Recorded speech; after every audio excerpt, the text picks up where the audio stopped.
Welcome back to the channel, guys. And before we get to the track, I wanted to show you guys a couple of things that I did in the Evo. In the meantime, like I mentioned in my previous video, I did want to add the MR little gurney flap. This is not the stock one. I couldn't find the stock one, so this is the Rec Speed one.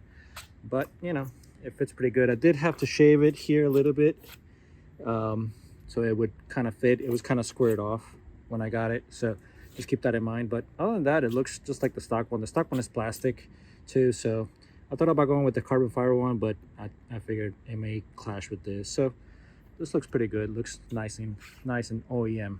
Okay, and on the inside, I put the harness bar back in. I got my harnesses going. I'm sorry the car is not completely clean inside, so don't mind me that. But the major update to this, it is the radio, guys.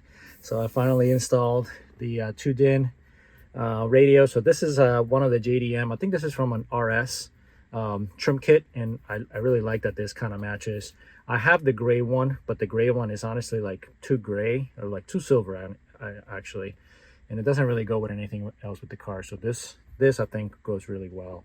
So this is a Pioneer ENX 3000 something. It's not the fanciest head unit, to be honest with you, but it does wireless CarPlay. I have a little speaker over here. I got a reverse camera, stuff like that. So that's a super welcome update to the Evo's interior. Let me try to do this with one hand. There we go. So I made my own little splash screen, a little custom splash screen there. That's nice. And I also went ahead and I made the little splash screen, a little background, also for the rest of the radio.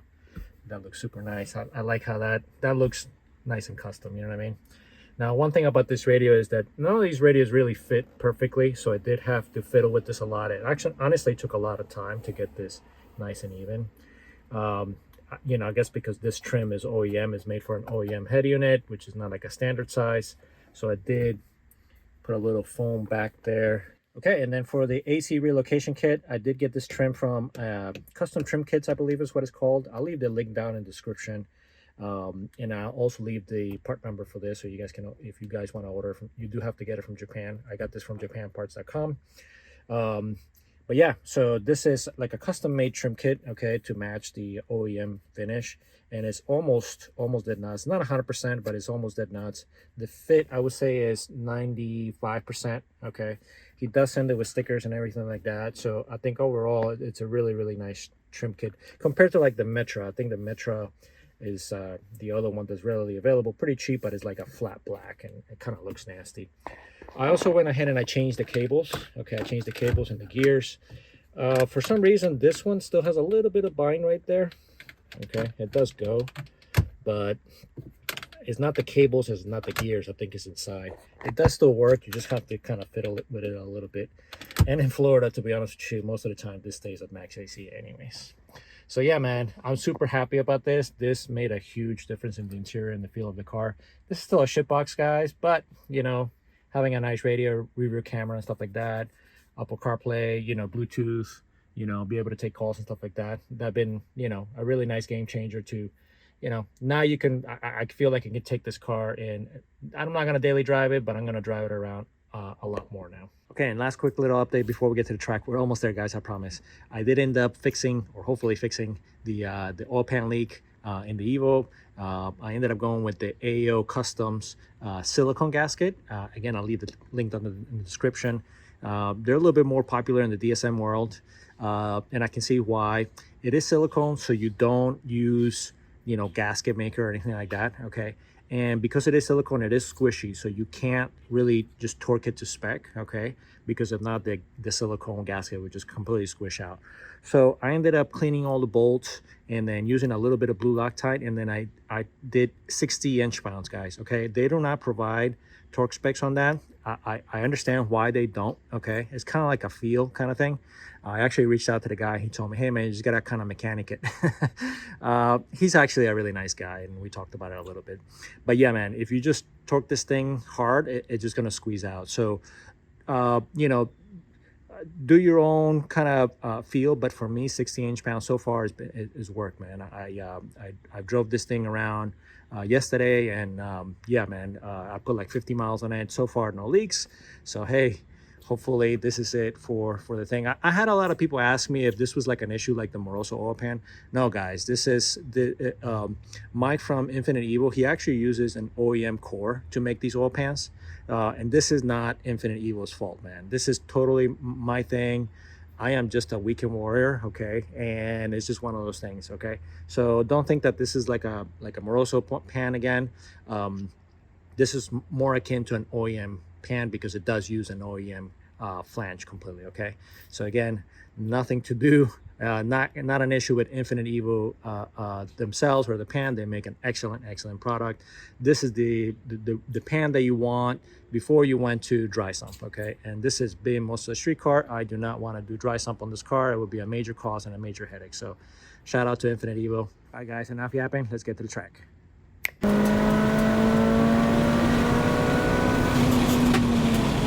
Alright guys, so it seems I did not have the Evil God's blessing on this day. The car started having problems on the very first session of the day.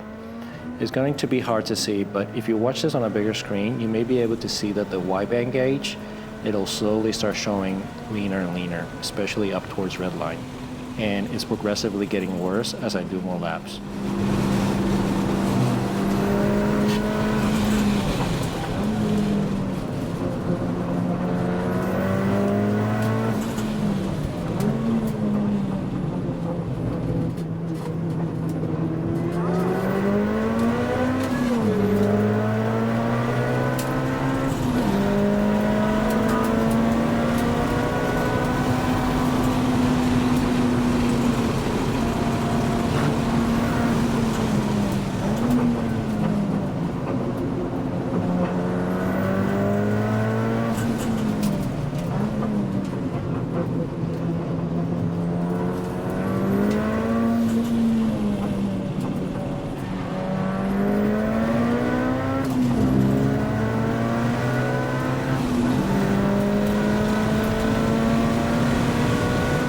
Wasn't until I seen the check engine light flashing, indicating knock, that I realized what was happening.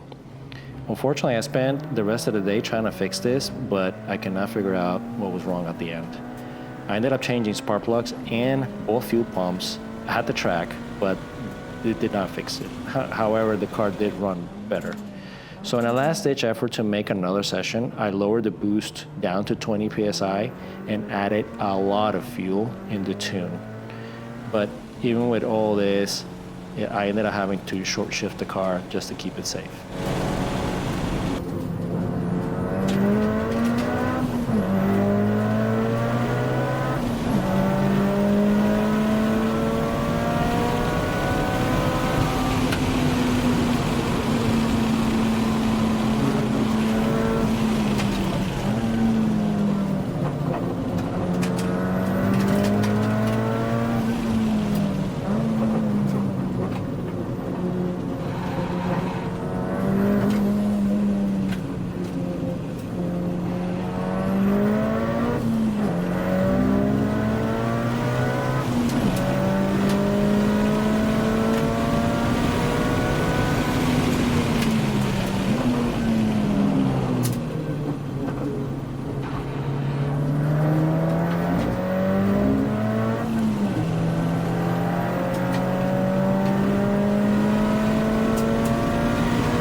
All right, guys, so it's now a couple weeks later. I never filmed a outro for the video because obviously I was super upset and frustrated, so I just left the track. And spoiler alert, I already did fix what was wrong with the car, but you're gonna have to wait for the next video to see what happened.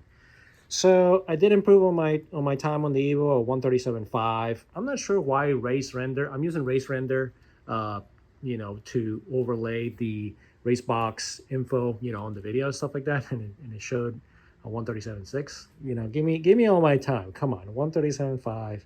But anyways, yeah. So still an improvement, even though I ran the Evo extremely handicapped. I ended up having to short shift or trying to short shift. I didn't always short shift, but I was trying to short shift around 7,000. And then I did drop the boost all the way down to like 20 pounds. So obviously not ideal. I think that the car in full form with no issues is gonna be a 135 car. It's also, this is so much different than this, guys. This car, you kind of have to wait for the weight to set. It's so soft in the front and you kind of have to. So you don't get terminal understeer, but I would like a little bit more rotation. So I think if I think on the next outing, I'm going to put this sway bar to full stiff. I have it right now. I have the rear sway bar in medium.